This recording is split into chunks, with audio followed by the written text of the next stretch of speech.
Hey everyone, welcome to Northern Strain Style channel, and today we're talking about the Strike King 6XD, and I'm fishing it strolling style. And so for strolling, I'm trolling it with the trolling motor, letting all the line out, and then just letting all the line out of the reel, and then just grinding it into the bottom. 6Xd, probably one of the most famous deep diving crankbaits out there. And so when I've been out on the lake cruising around, I've just been seeing all this bait fish in the main basin. And here's the couple shots of what I've been seeing. So I've just been seeing all this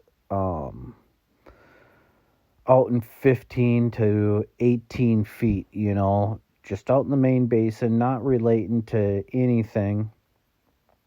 And, every once in a while I would see what I would think would be like a bass in the group of panfish or following them or whatever. And it was hard to drop down on them. So I was just like, well, we'll try this. And, man, I believe Keith Combs did this in a tournament back when he was on that wild tear down there in Texas. And yeah, man, it worked great. And honestly, this 6XD was too much crankbait for how deep I was, but that's kind of what I wanted. I just wanted it tearing into the bottom.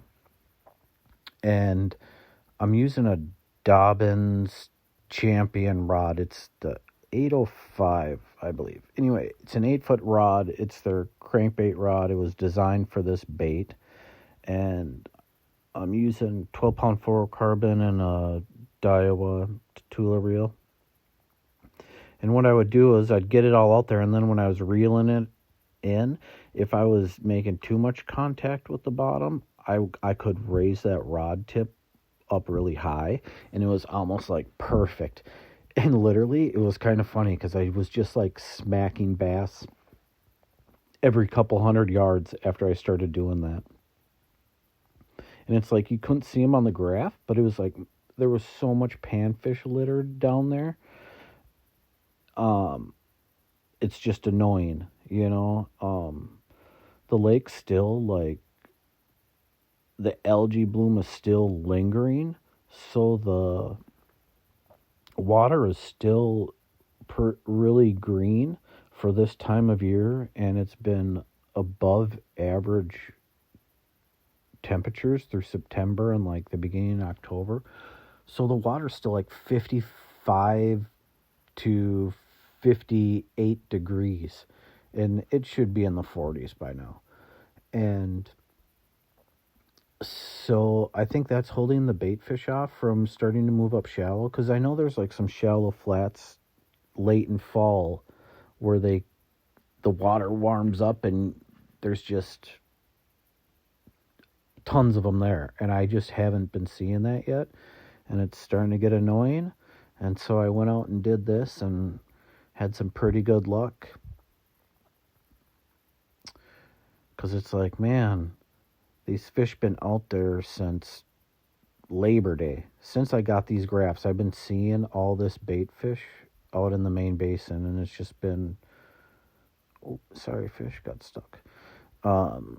It's been annoying, so I've finally been able to target them a little bit and have some success. Because otherwise, I've just been dropping down on them with the drop shot.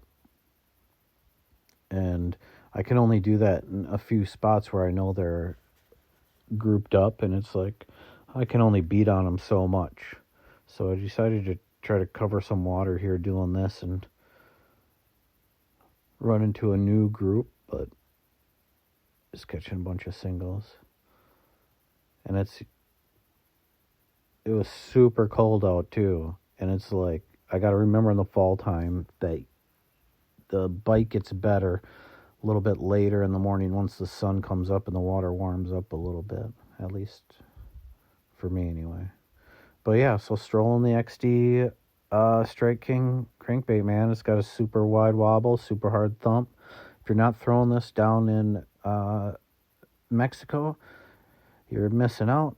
This with a 8XD and a 10XD, man, you can't go wrong down there. And that's why I bought this big old rod.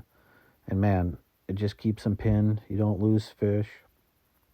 It's got a lot of give. I can cast the bait a mile. I can feel everything on it. So yeah. I think the